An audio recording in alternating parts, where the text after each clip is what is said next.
Yeah, welcome to Dress to X. This is the 6th year we're doing Mutant Fashion at FlameCon, and it's amazing to be here. It's super fun. I've missed everybody, and welcome. My name is Josh Siegel. I make art under the name Mod Hero sometimes, and I'm FlameCon's daddy and co-founder of Geeks Out. So it's my pleasure to welcome you here and to welcome these awesome artists who are joining me and us today to share some really cool designs. So why don't we go around and just sort of introduce ourselves and say what we're about and what we're up to. Want to do alphabetical? That's how we're going to be rolling for the designs. So we can... Sure. All right. Hello, everyone. I am Aaron Reese. I'm a writer, podcaster, and digital marketer. So excited to be on this panel again. Yeah, let's get started. Hey, everyone. I'm Aimee. I am a publisher and illustrator. This is my 6th year on this panel, and I'm excited to be back.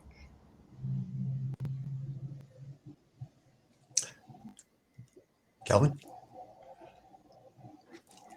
Calvin, you're next. Introduce yourself, please.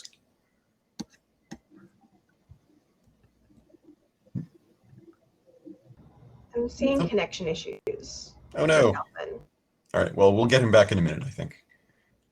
Why don't we go on to, am I the next person? Yeah, Luke. And I've introduced myself already. Hello again. And Luke, and then, okay, Michi. Hey, everyone. Sure. I'm Michi. I'm I guess you can say freelance comics maker, merch maker, and illustrator. This is my 2nd time on this panel, and I'm super excited to be back here. So thanks so much for having me. Hey, thank you for being here. And T. Yeah, hi. So I am T. Berry Blue, also known as T. Foodner. I'm the editorial director for comics at King Features, which is a comic strip publisher. And I'm also a big cosplayer, which I've been on this panel like Aimee for 6 years. Aimee's actually the person who suggested to Josh that he invite me to it because I'm kind of coming at this stuff from the cosplay, how can you get this on your actual body perspective, which is really fun. And I've kind of strayed away from that, but I love this panel and I'm so happy to be here. Hey, excellent. Well, we should just talk X-Men for a minute, right? Like, there's a lot that's happened with the X-Men since we last had a panel. 2 years ago, it was very different in the X-Men world. Sort of overnight, everything is different. We're on Krakoa now. There are some new looks, there are some old looks. How are you liking it? What are you, any thoughts and opinions about Krakoa and this new status quo for mutants? Yeah, I think Krakoa presents a very interesting challenge for the mutants. And one of my favorite aspects about Krakoa is simply seeing like the mutant race thrive, and sort of like what that level of elevation looks like, but also what new problems arises with that. I think Hickman did an incredible job of world building, but I'm also excited to see, different writers approach this with just, fresh breath, fresh blood, if you will, and just sort of really kind of plot out the nuances of what a mutant society looks like. And so far, it's been a very interesting ride. Yeah, I agree.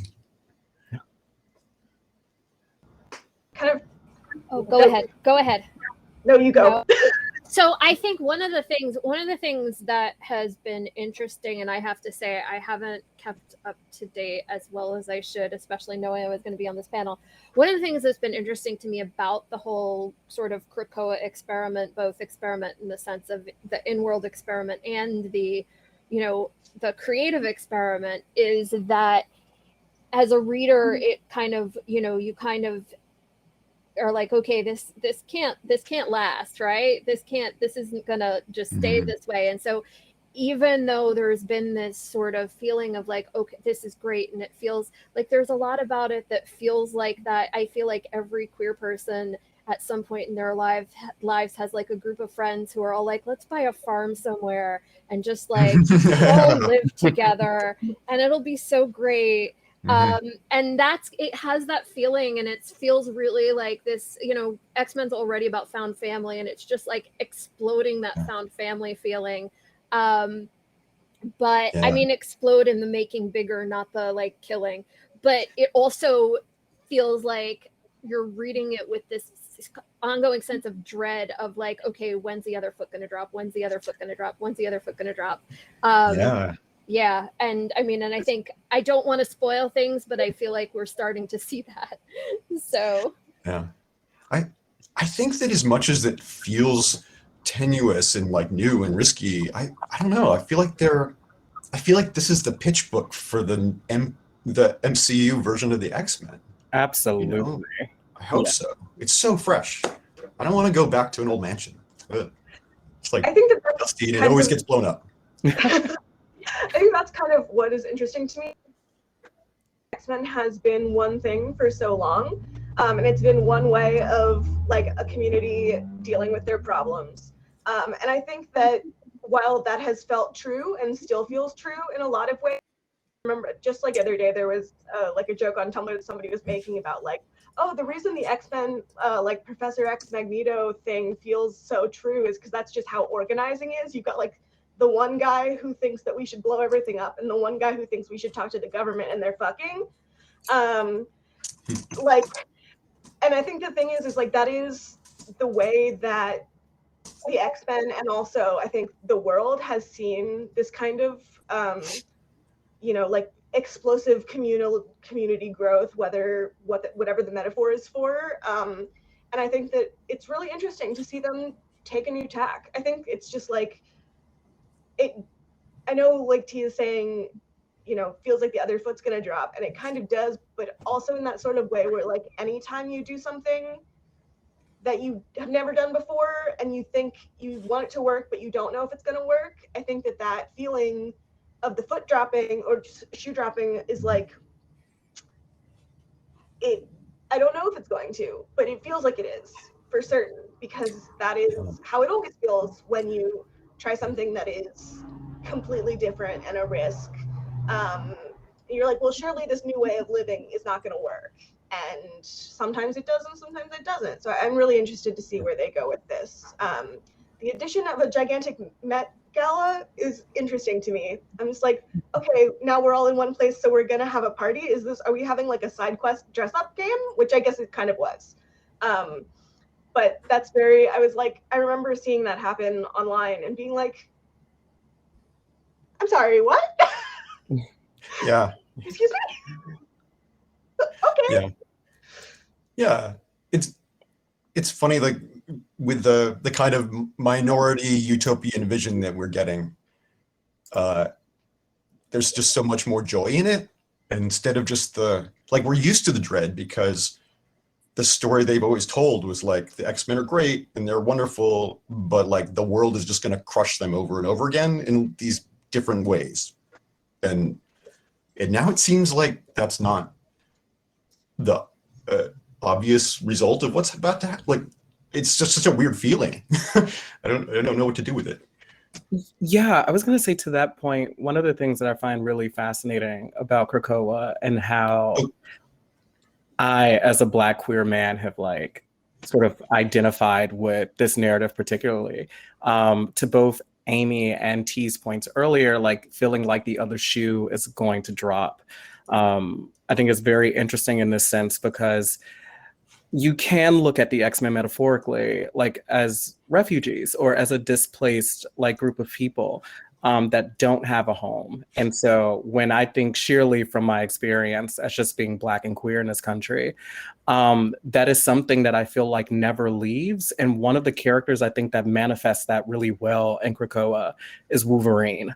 I feel like it like his angst comes out a lot in the various issues simply because he is not used to having rest or peace. And a poet that I frequent, said something about just like ancestral work that I think really applies here, which is one of the things that, you know, a lot of POC's ancestors really fought for, was the ability to rest and have peace. And so I think when you do have it, it feels abnormal, honestly. And so I think that is one of the most fascinating aspects for sure. Sorry. Yeah. Wow. Huh. Yeah, and So T, are you able to invite Calvin back in, or he was in the don't room for a know. second and I don't see him now. I don't know if I have invitation abilities. Whoever is moderating the panel right now, though, the panel coordinator, FlameCon panel coordinator, if you can see if you can invite Calvin back in, that would be awesome. Yeah, I just messaged them, and he was in the room for a second. Oh, there he is again. Great. Yay! Yay! He's back. Hi, Calvin. Sorry about that. That's okay. Calvin, would you like to introduce yourself? Hi. I'm Calvin Lin. I am an artist, and I think that just wraps it up for me. So thank you. Okay, awesome. We were just sharing some thoughts about Krakoa and how it feels to be a minority looking at this kind of vision of a utopia for minorities in all these different angles. And yeah, any thoughts?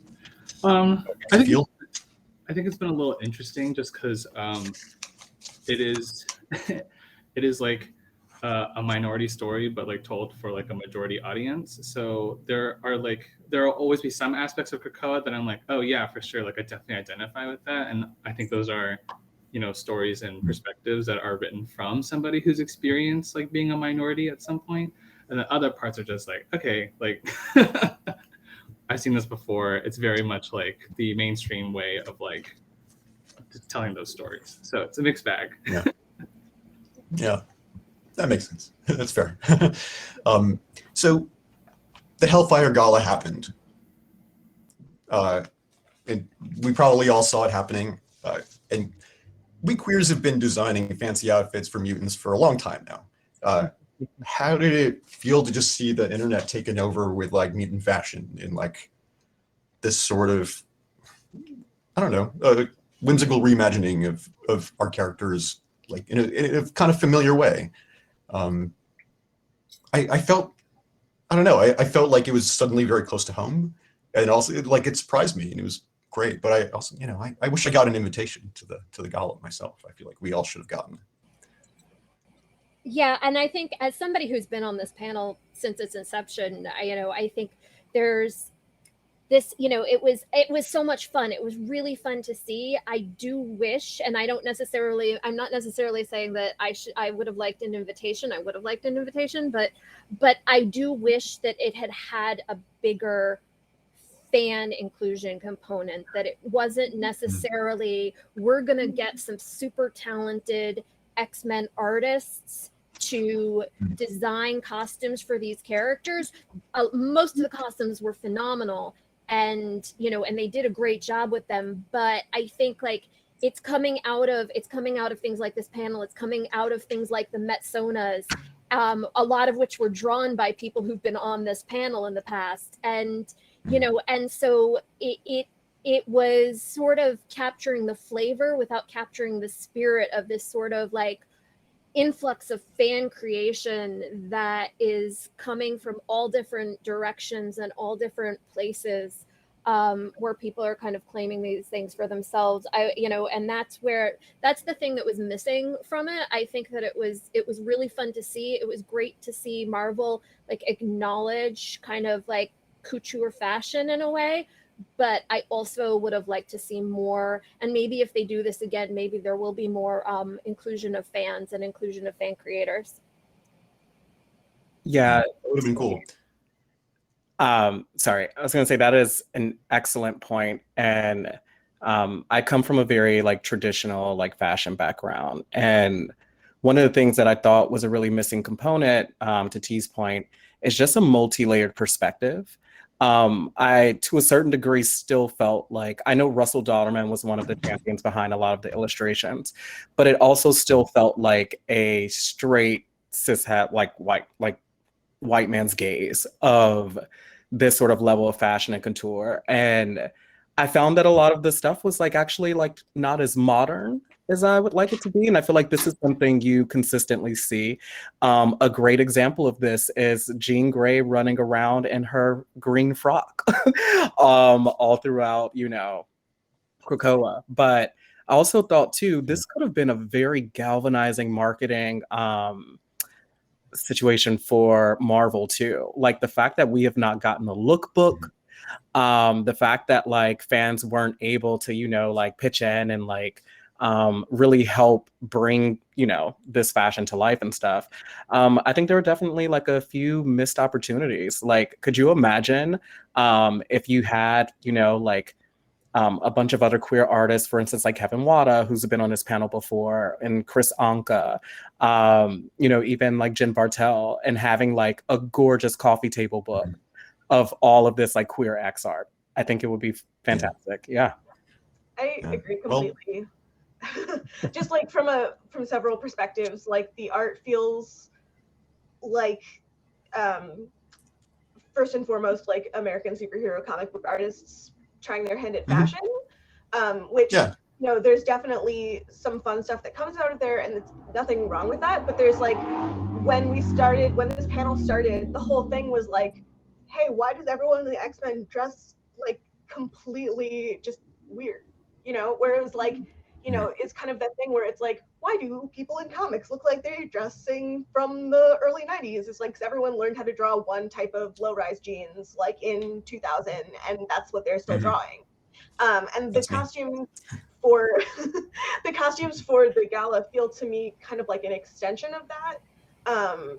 It seems like, I mean, to be fair, there were a lot of costumes, but it seems like I would have liked to see some more thought put into this. And I think that it's going to be interesting to see people doing on this panel, doing their own takes. Because like mine was almost a direct response to the gala look of one of the X-Men. So I'm interested to see what everyone did. I'm just going to jump in again real quick to say that, you know, that waistlines in Marvel Comics have been slowly creeping upward, and I credit almost all of that to Aimee bringing this up every single year on this panel, because see, the thing is, by the time they're all the way up again, people are going to be wearing right.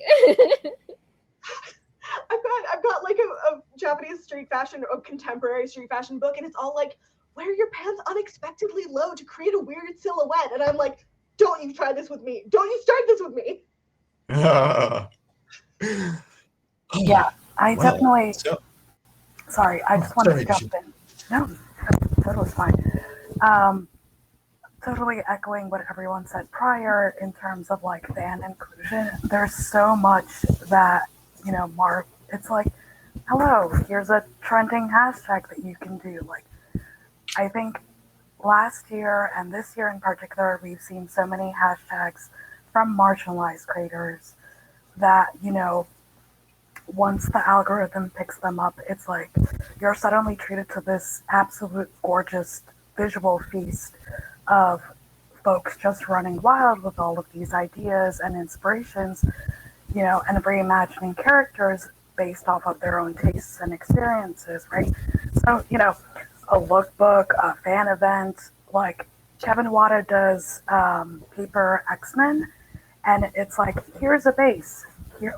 Here's a base, take it, run wild with it. And I think it's a really neat way that, like, yes, it's coming from one artist, but like that's one way to like reach out to fans that I think if Marvel really wanted to, they could have done that like easily. They have the money. It's not like, you know, but yeah. Well, hopefully this was just the first of many galas to come, and we will we'll keep seeing more mutant fashion. And hopefully, I don't know, I enjoyed seeing artists who don't really draw fashion stuff kind of doing their best. Like, I feel like there were just so many characters to design. I like seeing when artists just have fun and like get creative, have room to get creative in these comics, because they're often kind of they have a lot of guidelines they have to go by, but like, yeah, even the ones that I thought weren't great were at least like, an explosions artist trying to draw style, and it was I feel pretty like the good nicer we're usually. trying to be to these artists, the meaner we're coming off. It's like you tried. Oh, really you're right. hard. You're right. Oh, they tried. They sure tried. Anyway, speaking of designing things, we're already like halfway through, so we should look at some stylish redesigns that we have made. Let me get that going. All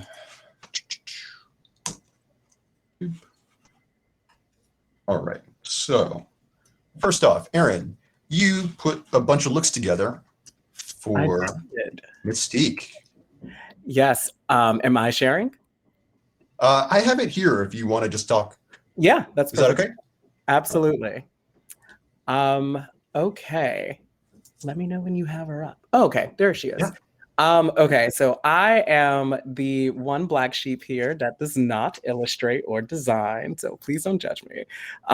But as I mentioned earlier, I have worked extensively in fashion, and so one of the things I've always loved Mystique, but one of the things that I see that's very common with Mystique is that a lot of her alternative designs are really showcased with a sense of like this exotic animal-like quality, and it's not something I care for. You have the scales with the X-Men movies, but then even her even this look from the Hellfire Gala was like her in this nice like peacock-like plumage. So one of the things that I kind of wanted to tell a little bit of a story. I love the idea of Mystique in white, but we haven't seen her in like a pure white. And the reference points of this slide are from a 93 Galliano spring summer runway, where he kind of introduced what was pop culturally known as like the first like wet and wild look.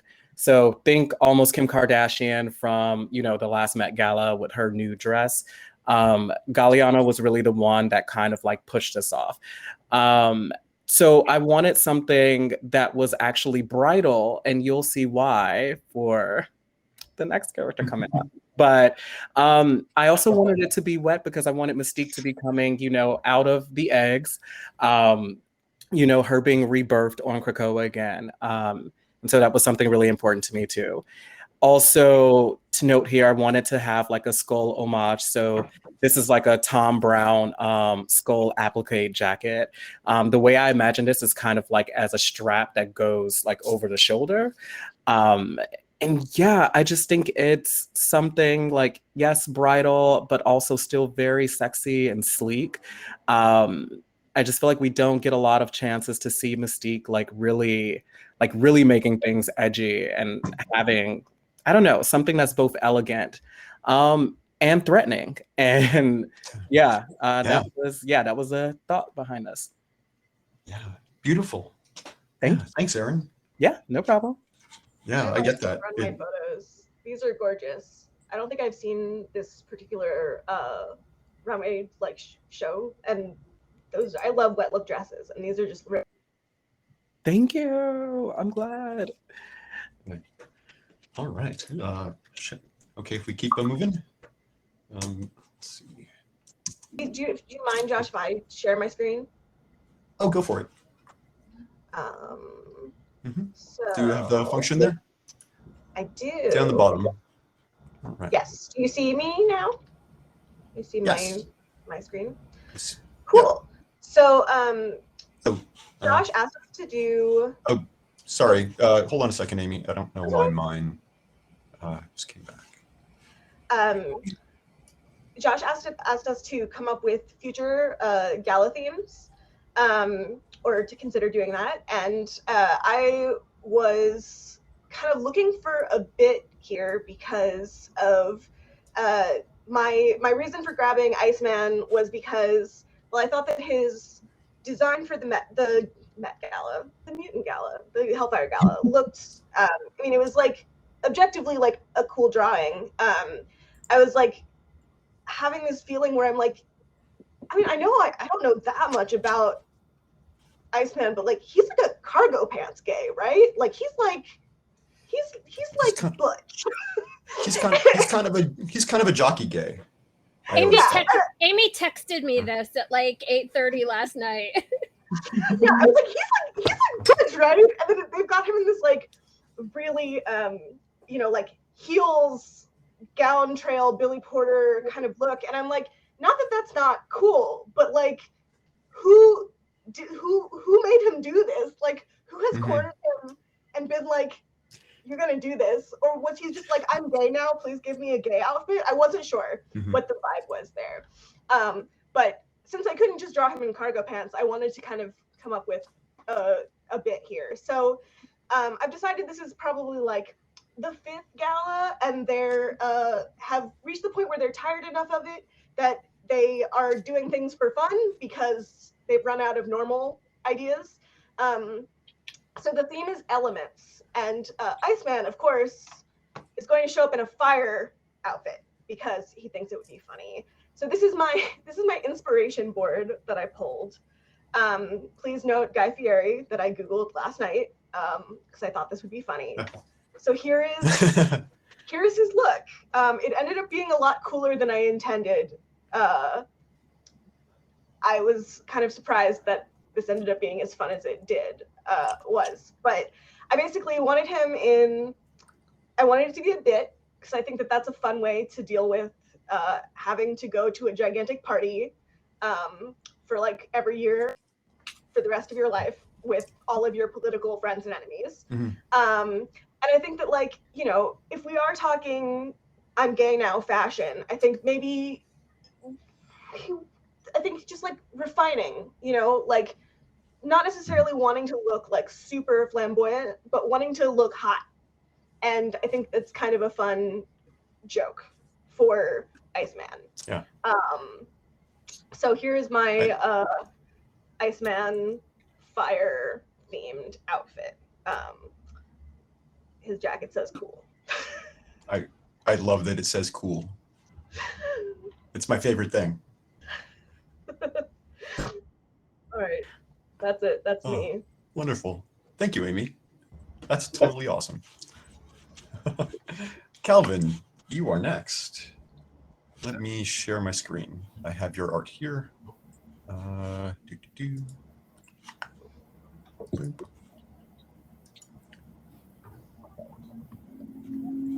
right. Is that visible? Yes. Perfect. Calvin, what can you tell us about your drawing? So for me, I picked No Girl just because No Girl was one of the first mutants I read about. I joined really late into comics. And so my first comic that I read was Zorn Special Class. And so like seeing No Girl in Krakoa is really cool because it's like now that everything's all coming full circle. I was very heavily inspired by the 2018 Met Gala. So I'm still like on the Heavenly Bodies theme. So I kind of wanted to like go for this like almost like a cultist / priestess kind of vibe. And so first I had to like tackle on like the body or lack of body. And so I know that she's gotten like a body in the past, and I could have put her in like a robot suit, but I wanted to just kind of like just adjust the tank a little bit just so I can get shoulders on it, and then just have everything kind of like draping, and so that she would kind of like float, and then using like her little hover components as like a little light underneath. And I thought with her new tank, she could get like a syringe, like headdress almost.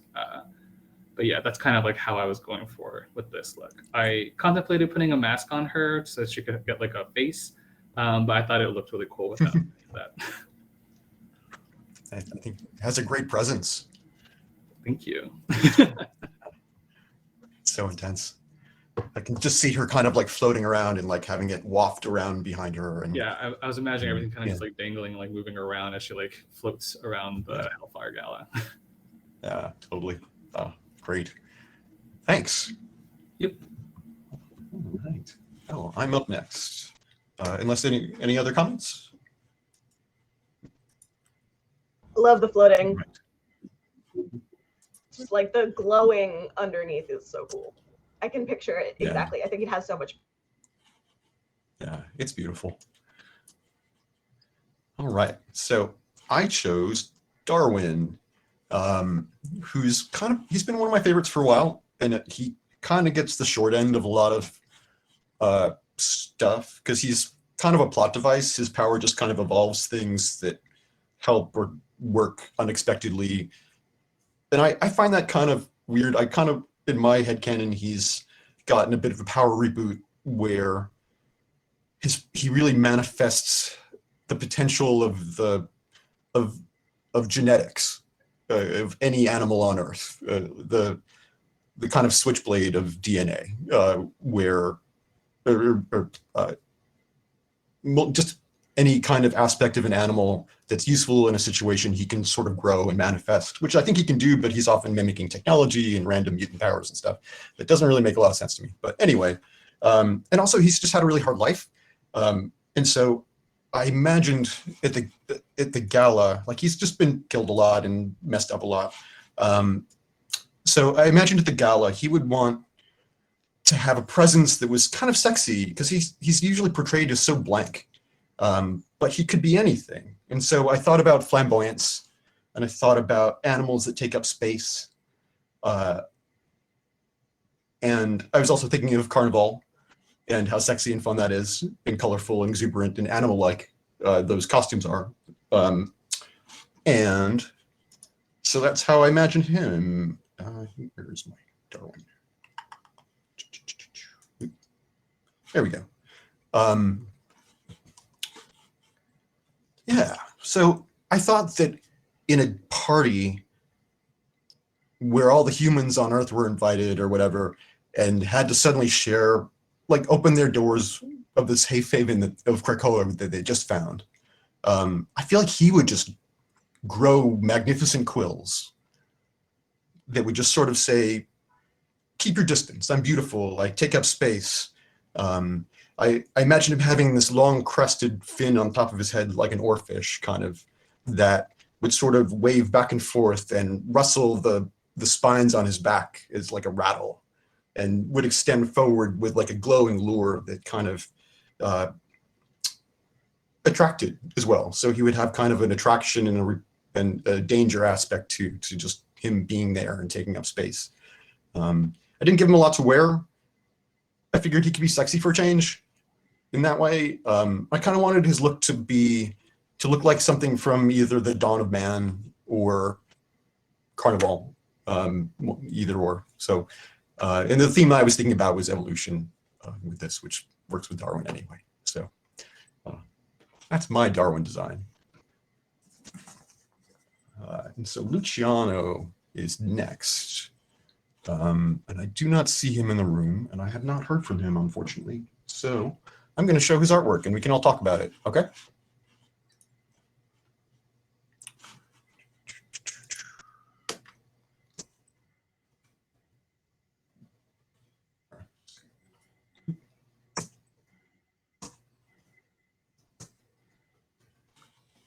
So Luciano took on the Blob, and I think it came out fantastic. He sent me a note saying, let's see,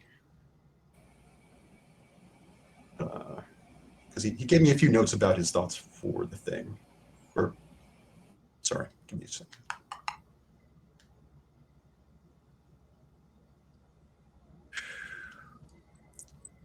Okay.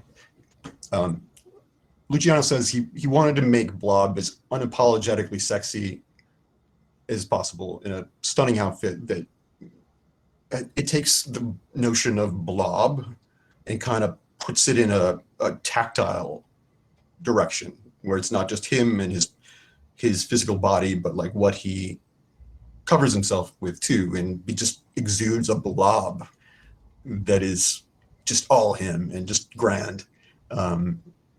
Yeah, I think it's super sexy and just really unique. And we've hardly ever seen Blob wear anything interesting. So I was really stoked when I saw this in the folder. I think this is awesome. I just see people do like fat, but not just fat, but like really fat, and have it look like, have them actually let people's bodies show. And I feel like, you know, it's very much the thing where it's like, oh, well, we've got, you know, Lizzo on the cover of something, but we've covered her in a coat that's so big that you can't see anything. And I really love, like, I love this kind of unapologetic addition of volume, which is something I do like about that kind of style, is the taking up space aspect, but also it's just like, but also titties out, because I think that that's like just something you don't get to see. I thought it was super fun. Yeah, me too. Yeah, he like for Blob to take up even more space in like a joyous way. You know, it looks great. Have fun. Thanks. Michi, up next. Let me. You chose beautiful Shatterstar. Hey, yeah, if you want to zoom in a little, you can. Yeah. To like the arm area. Yeah. Okay. So they decided to bring back Shatterstar, which I was super happy about, but also I was like, okay, we've seen him, you know, he's had his long-going gladiator paladin sort of look. He was sort of brought back, and I think he was just shirtless and in pants the issue that he was brought back in. And I was like, you know what, let's give him some metallic gold details. And I was looking at Richter's Hellfire design, and it's very subtle, but the gold lining on like the black frame thingy was sort of leaf-like, which was a little subtle callback to Richter's design because his cape has like leaves on it. But yeah, that was my process. Beautiful. Yeah, he's just glowing. I mean, he's such a glamorous character. I was bummed that he didn't get an outfit in the gala too. He wears anything well, and this is fantastic. It's so beautiful.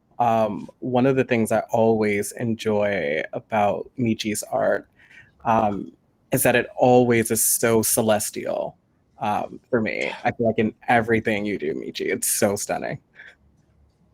Kind. Thank you. Yeah. It's gorgeous. Oh, yeah. Thank you, Michi. This is really it's so stunning. Oops, I'm moving it all over the place. Thank you. All right. And T. Yes. You're next. I am Would next. you like me to show your work? Yeah, if you All can right. show it, that would be great. Yeah. Yeah. So first you had a page of inspiration for Sage. So Sage had a gala costume. It's very straightforward, and I think that makes sense in the context of during the actual gala she was running surveillance. You know, and it makes sense for her to not be in some, you know, super fancy outfit when she's doing that. But I also feel like Sage usually just gets reduced to these kind of like, you know, these like cyberpunky outfits from like the late 90s. And, you know, and that's a good, you know, it's a good fashion choice for her. It works. But at the same time, I feel like she should get to play around a little bit more. So I started thinking about 1920s fashion because that's really the first time that we start to see like techno-organics come into fashion. And, you know, this sort of mixture of tech with really beautiful organic patterns and designs. You start seeing lots of sequins and lots of machine made stuff. And so it felt like a really good place to situate Sage fashion wise. So you can show what I ended up doing now. Sure. Yeah.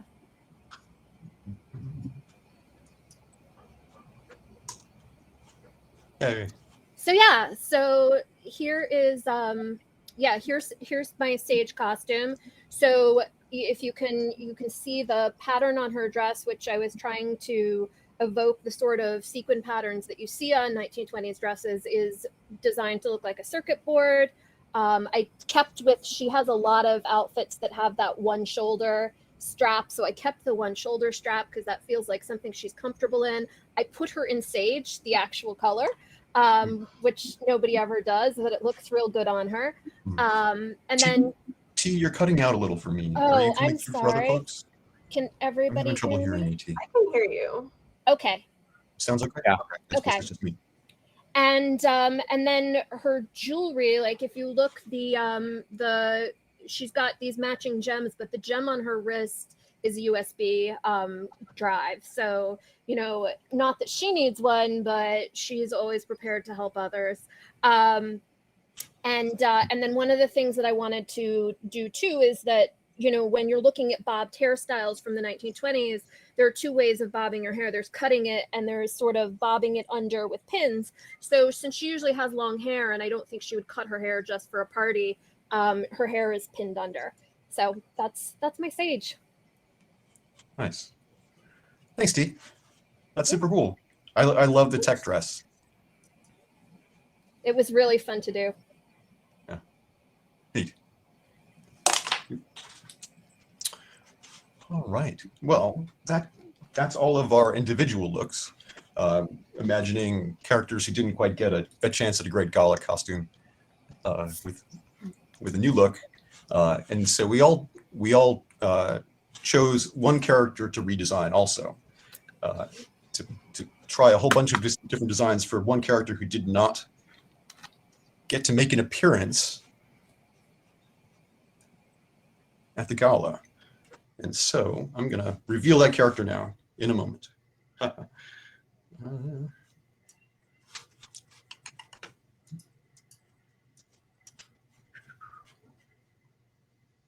Sorry.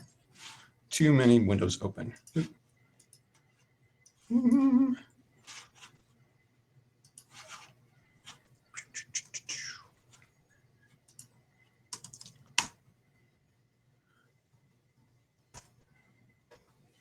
We all chose to design looks for Destiny, who was not allowed to be at the gala because she's dead, and they won't raise her from the dead because she'll screw up the X-Men's plans because she can see the future or something we don't understand yet. But meanwhile, we've been clamoring for her return for a long time as a queer elder and an awesome character with the haunting look. So, Aaron, can you tell us about what you designed for us here? Your vision for Destiny. So I have to start off by saying I am a huge Destiny stan. And yeah, I really wanted to push. So obviously Mystique in her wedding gown, because I have Destiny, in like what is very like male presenting runway. So this specifically is from Dior Homme, their fall winter 21 collection. And I just wanted something to like really reflect the metallics that's already included in Destiny's costume. But I also thought, like, because we never get to see Destiny's face, I love that sense of, you know, androgyny, possibly even like, you know, gender non-conforming traits about them. And so I really wanted Destiny to be the groom in this wedding. Also, one of the things I love that I want to kind of point out too is typically, especially when you're looking at very like European lore and mythology, you know, the idea of a cloaked face, a veil, if you will, is sort of always sort of inferring, you know, like the psychic abilities, witchcraft in a sense of divination and things like that. And one of the reasons I went with this design too is because Destiny's look comes off, if you're looking at sort of like the triple aspects of witchcraft. It's very crone in the mother maiden crone trifecta. And so I wanted something just really sexy and really fresh. And I feel like we get to see Mystique be sexy all the time, but not Destiny. So that was where I was coming from with this one. Yeah, it's really sexy. I wonder if she comes back to the books in these modern times, I wonder if we'll get to see her presenting more masculine. Yeah, she's absolutely. Usually just portrayed as like an old grandma kind of in old clothes, but like that doesn't really have to be the case anymore. You know, I feel like she could really rock this. Yeah, I feel like both her and Madam Web are characters that I'm always fascinated with in the books that are both, you know, precognitive like beings that are always just dressed so drab. So yeah, I would love to see that. Yeah, awesome. All right, let's keep it moving. Sorry, we're getting a little tight on time. Sorry, folks. So So Aimee, do you want to present yours again? Or do you want me to do it? Oh, Aimee, your mic's off.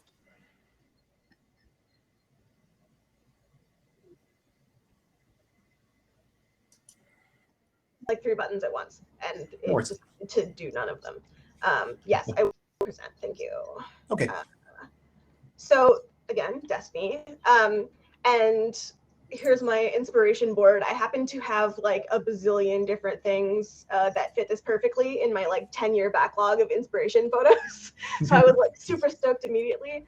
And Aaron, we have our Leo connection going here because I also was thinking when I flipped. So I was thinking Destiny shows up at the gala and she needs to, one, be in something that's just like, holy crap, who's that? 2, she needs to be able to stand next to Mystique and hold her own, but also kind of mirror her. So for this, I figured, the blue and yellow is so just like old X-Men that I was like, yes, we'll keep it, but I would like to tone it down a little bit so the blues are like very, very light blue, kind of almost wedding evoking. For the mask headdress, this is extremely heavily inspired by a photo shoot with costuming by, one second, I will list her name afterwards. She's phenomenal. You can see some of the work here with the headdresses. I really wanted something that was more kind of like Aaron was saying, like mystical, kind of about that is less alien, more tradition of precognition and mysticism. And then I kind of wanted to keep her silhouette for the most part with the cape. We still have a weird titty window, but it's backwards.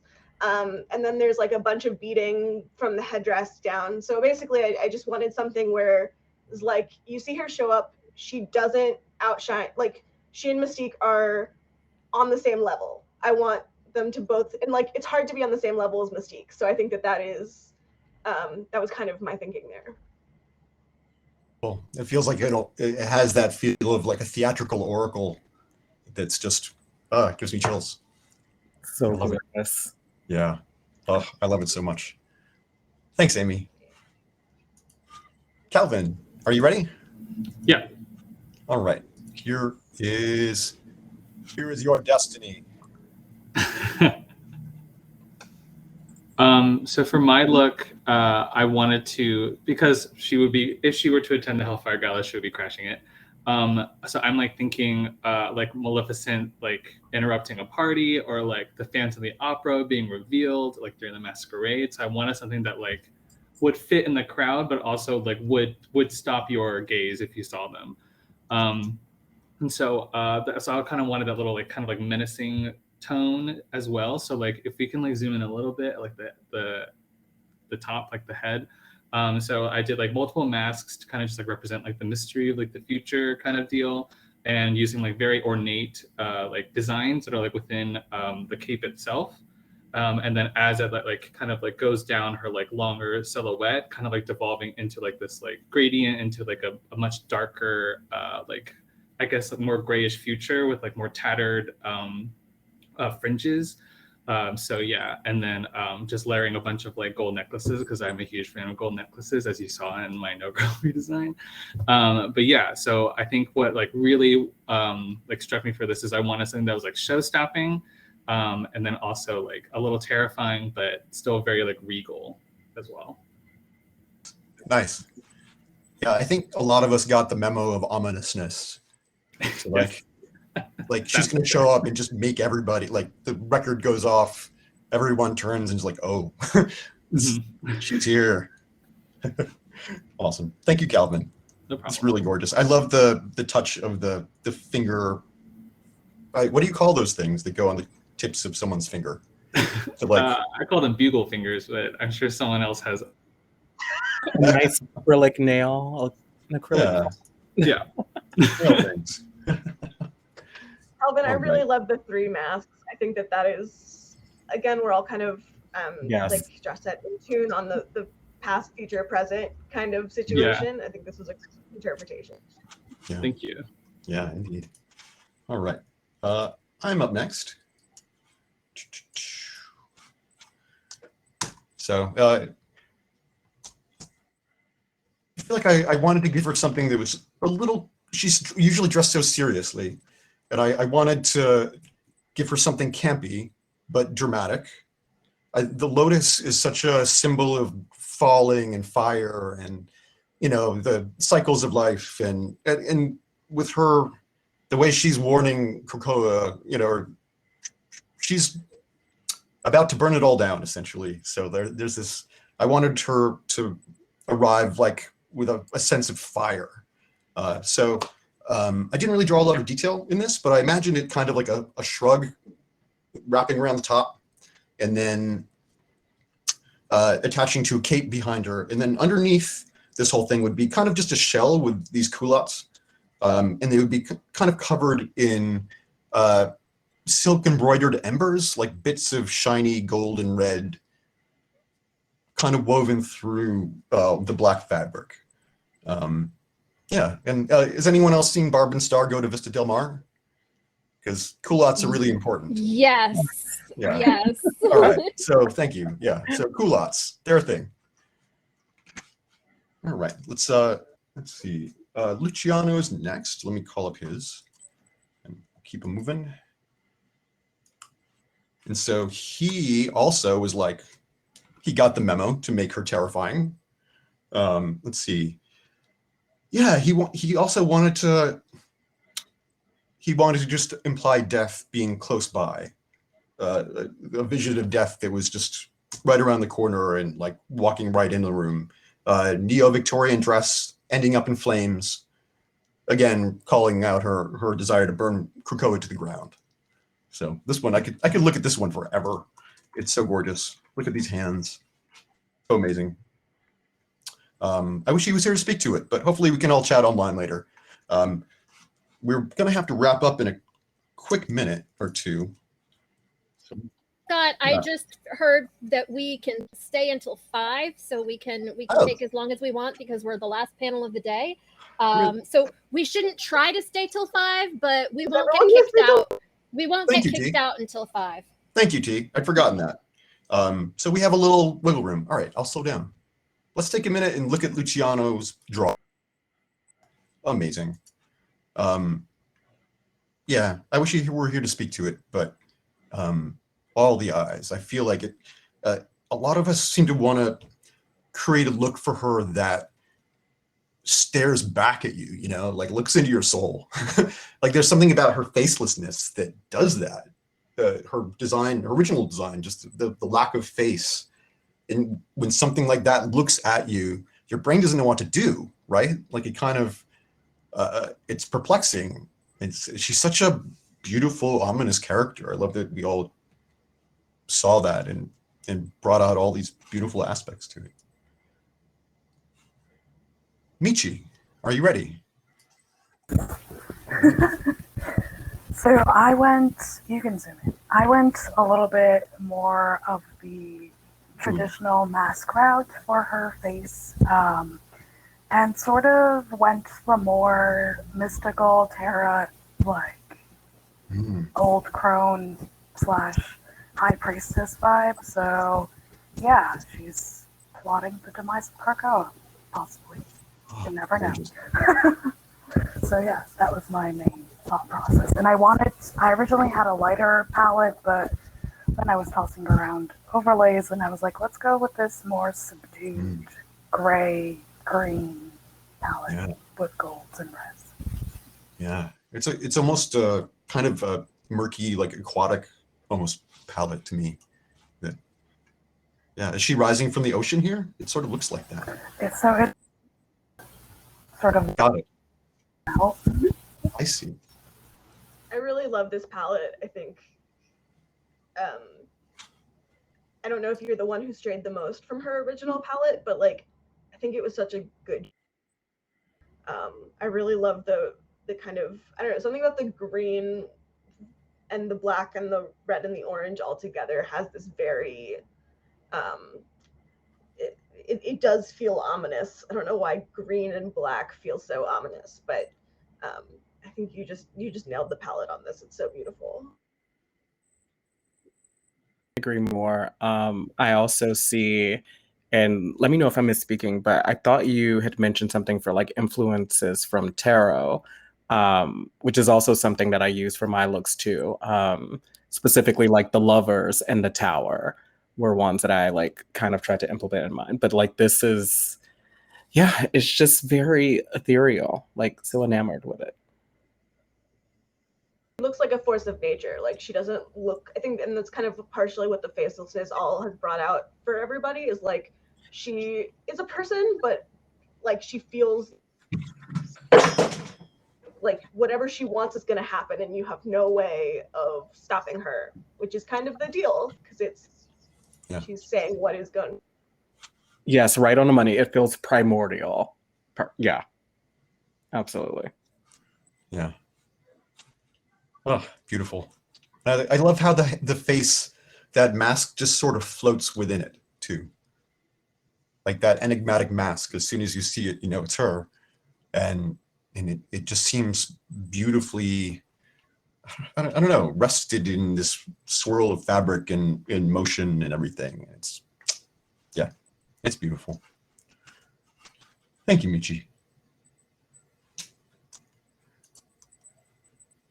So we have tea.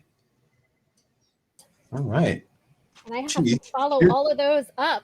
So yeah, so what I did when I was thinking about fashion and design for Destiny was I started thinking about her alternate identity as Irene Adler, and looked a lot at 1890s fashion, because that is when Irene is from, and technically when she would have met Mystique in canon.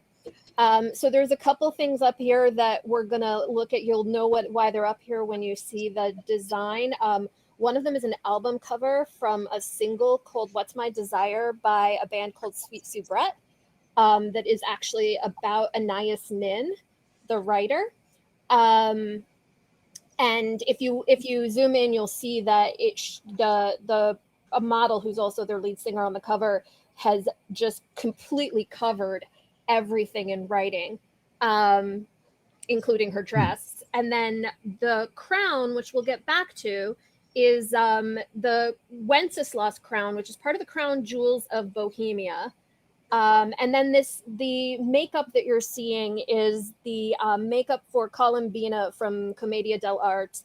One of the things about Irene Adler is that she was an opera performer. Opera used a lot of the same signifiers as Commedia, so you'll see when we get to the picture, which you can show now, Josh. All right, will do. So yeah, so if you zoom in, like I said, very 1890s fashion, 1890s hairstyle. I love all of these 1890s, these little 1890s little ruffles that they put on top of sleeves and stuff. So I did those. As you can see, her mask is the Columbina makeup, which Columbina is she's kind of the straight man of the Commedia. She's kind of the most sensible one. She's kind of one of the few who knows like what's going on at any moment. And so it felt right for Destiny. If you look in her hair, you'll see a piece of the Wenceslas crown. Irene Adler had an affair in Sherlock Holmes with the Crown Prince of Bohemia. I don't believe that she would have gotten out of there without stealing some of the crown jewels. So she probably replaced it with paste and nobody ever noticed. And then if you look at her dress, if you can scroll up, Josh, so people can see the dress. So this is, without her knowing it, this is a collaboration with Leah Williams, because the text on the dress is from the end of The Trial of Magneto, issue number 1, which just came out this week. And so the text is coming from the next following X-Men story, which is, obviously something that Destiny would have. It's really beautiful text when you get to read the comics, when you get to read the comic book, and it really evokes emotion about what is happening in the story without giving anything away, and just kind of leaving people questioning. So I felt like it was the kind of thing that if Destiny was gonna, get into one of her what's the word? Like compulsive writing, prophesying modes, that would be the most likely thing to happen. So that's the story. Yeah, I love that. It's like the way she wrote her diaries, but for Exactly. clothes. That's so cool. Yeah. If you don't got a book on you, you got to write on something. Yeah, you got to write it down somehow. That's You amazing. always have the most thought. You put so much thought into all of these. And it's always really fascinating to see where you're coming from here, because it's like, it's cool when you first see it, and then once you explain everything, I'm like, holy crap. Mm-hmm. It's really, really lovely. Thank you, Aimee. Yeah, I always keep thinking about your designs. They're really neat. And conceptually, so many different things coming together at once. Very cool. T, this is brilliant. I love the idea of like words specifically for Destiny, especially considering like spell work, even though we don't get to see her like play in that arena a lot. But still, I feel like words are very powerful for an oracle. So this is awesome. Thank you. Yeah. Fantastic. Well, thank you all so much. I don't think we have. I mean, we have a little time, I guess, if we want to chat a little bit longer. There's one question in the chat.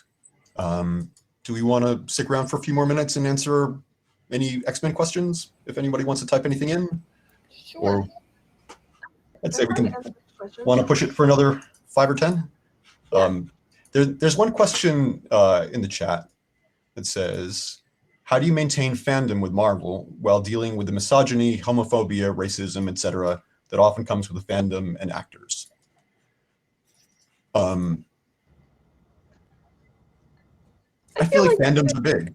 So like there's always going to be bullshit with them. To me, I feel like I've gotten good at tuning it out and finding the people that are on the same wavelength for me. I feel like this isn't a productive question for like small queer creators who are like, I don't like, not to be a dick about it, but like, I as somebody who's like personally like broken pretty thoroughly from Disney,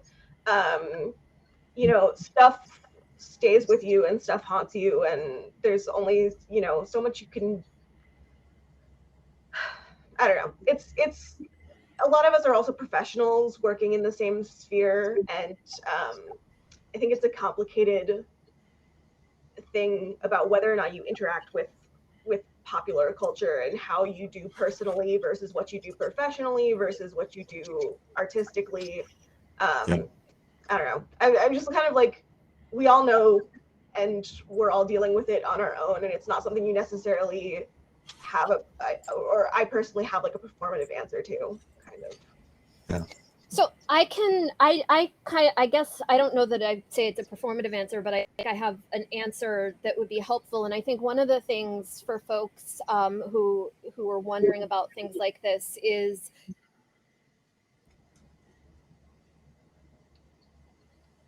T, you got muted, I think. I accidentally muted myself. Up until the past 5 years or so, there weren't really any fandoms that didn't have these things.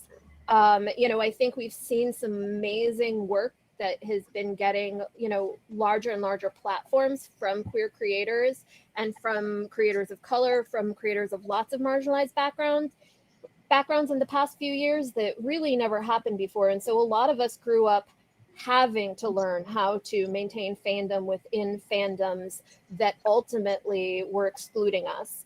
I also think that for a lot of us, fandom it's not about the original content. It's about the creative work of engaging with that content and making it our own and thinking about, okay, how do we as fans make this better? How would we make this story better? I think if you're coming from a fan fiction, fan art, cosplay perspective, so much of that is about, okay, well, if I had created this character, this is what they would have done. It's not about necessarily celebrating the things that are being created in their original format. And I know that for me, a lot of my fandom is about those fan creations and not about the original context of them.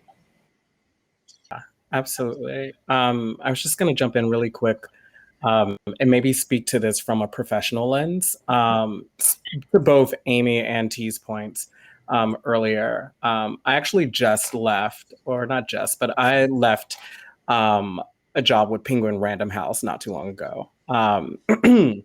And yes, some of these things like tend to be very active, like within publishing, but media in general.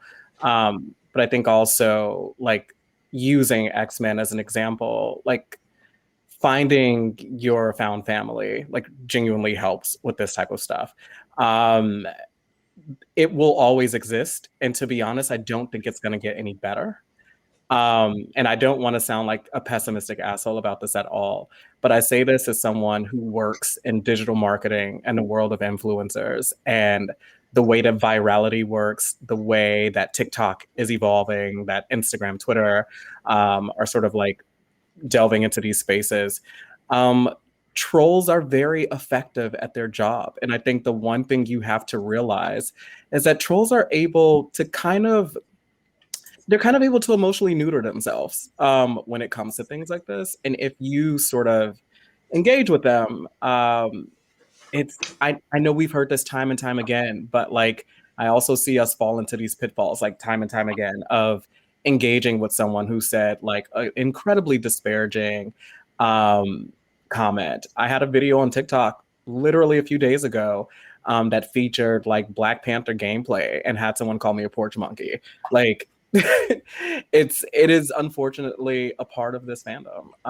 But I think genuinely leaning into the people that are really supportive, honestly, like the people on this panel, truly is what's going to help you get it through. Yeah, I just wanted to jump in echoing what Aaron and Aimee and T have said. You generally just need to find the people who you connect with and who, this is, you curate your space. You just absolutely need to curate your space. Trolls, racists will exist in any fandom.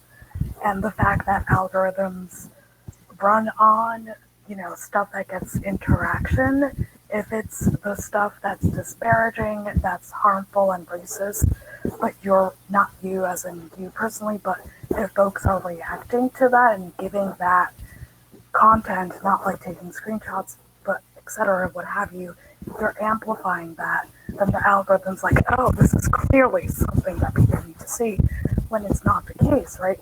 So this is, tale as old as time, but really, like, find the people who you feel comfortable with and who will support you, and there's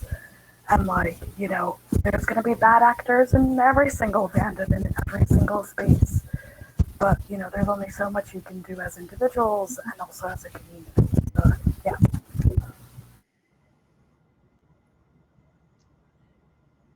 Good stuff. Yeah, that was a tough question, but good answers, folks. Thank you. Following questions are, do we have backup characters that we didn't choose that we wanted to do?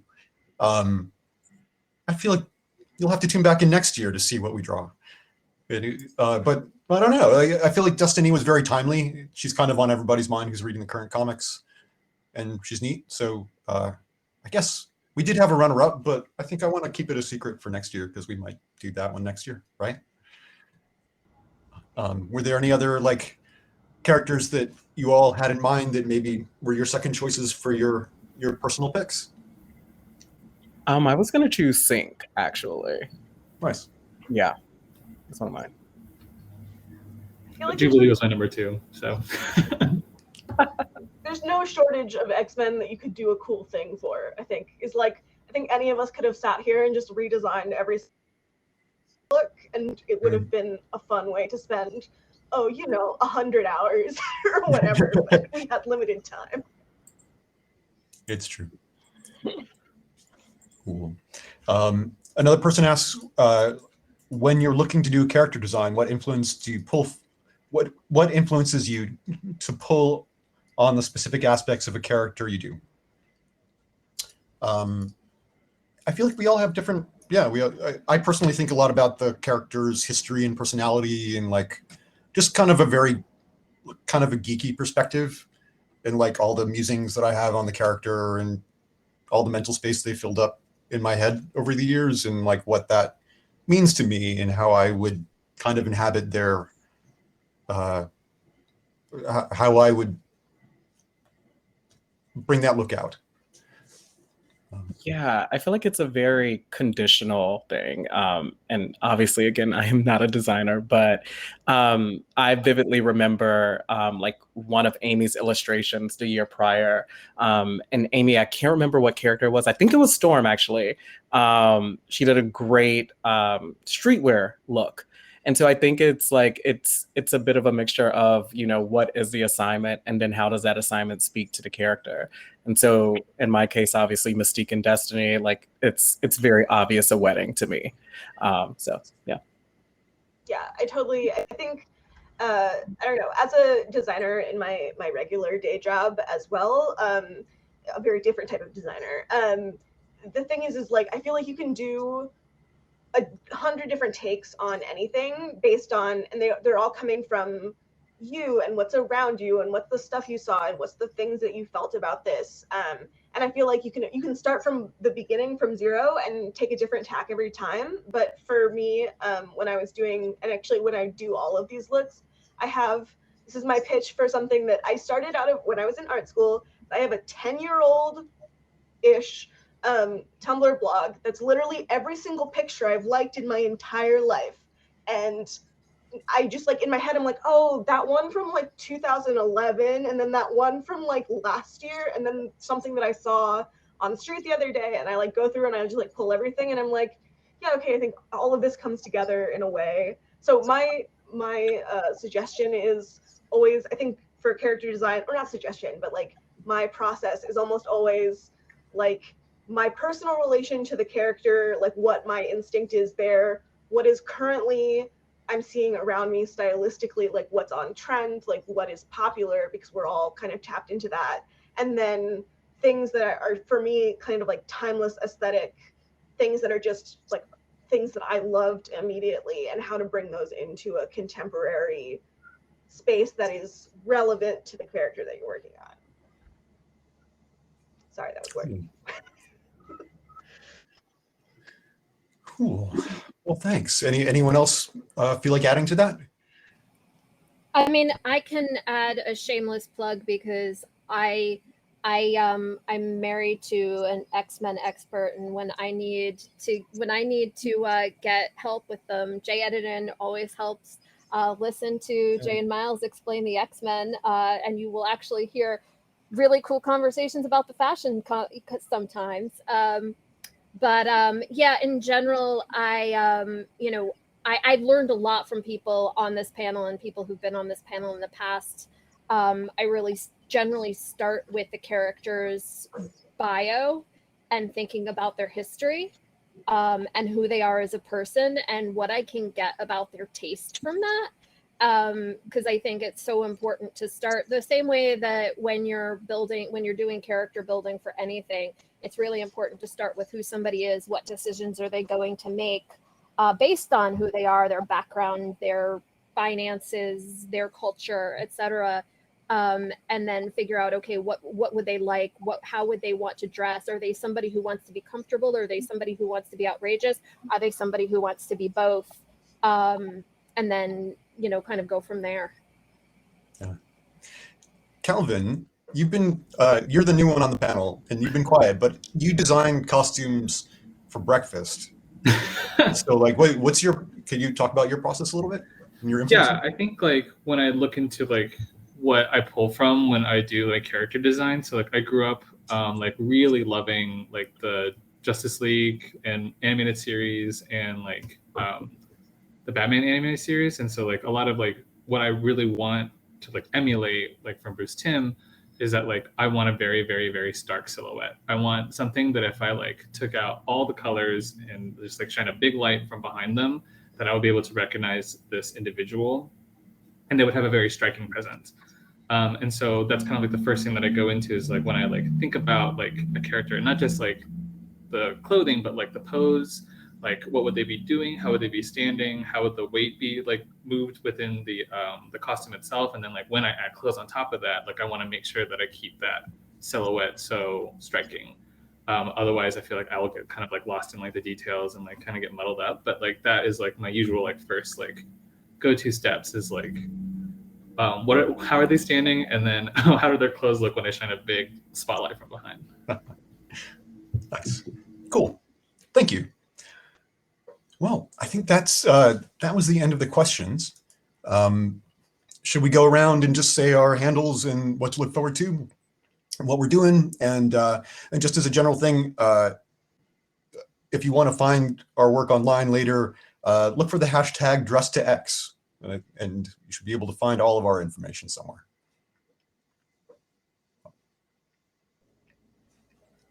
Anyway, who wants to start off? Just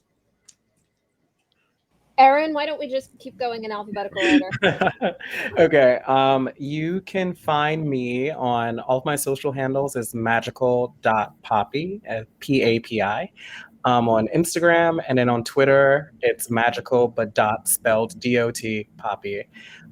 Things I'm working on right now, the second season of my podcast, Stand By Me, is currently in production, and I am also working on my first comic book called Bitchcraft that features 3 Black queer witches, and I'm really excited to show you guys.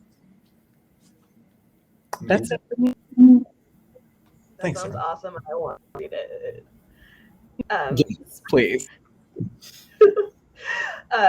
So I'm Aimee Fleck, spelled A-I-M-E-E, on basically everything: Instagram, Twitter, Tumblr. And I, these days, mostly keep my head down and make books at my day job, but every once in a while you will see me do something unhinged in a 24-hour span and then put it on the internet. So I can't promise when that'll be, but it's probably going to happen again. So follow me and you might find content, or you might not find content. There might be no content. You never know. It's a real bet.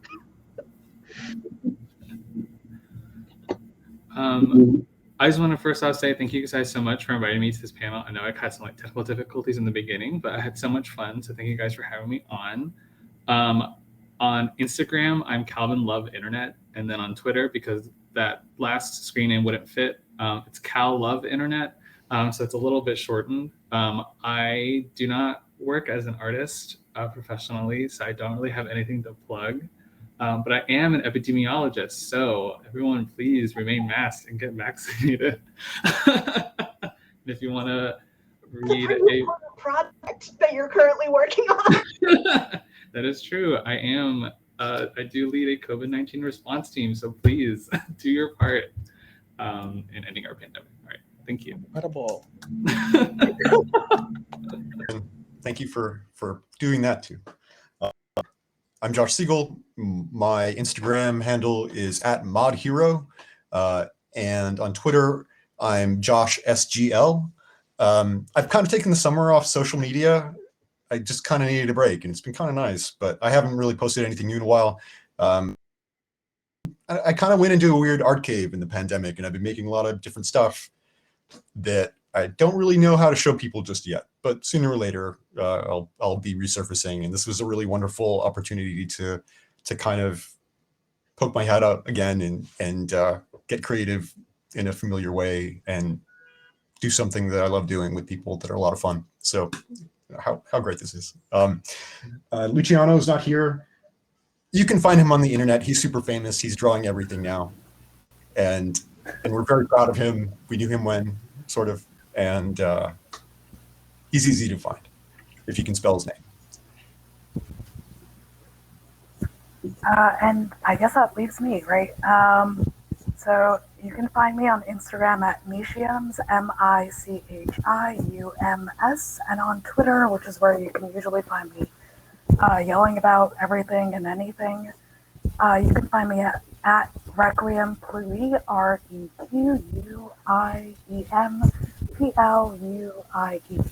You'll find me, don't worry.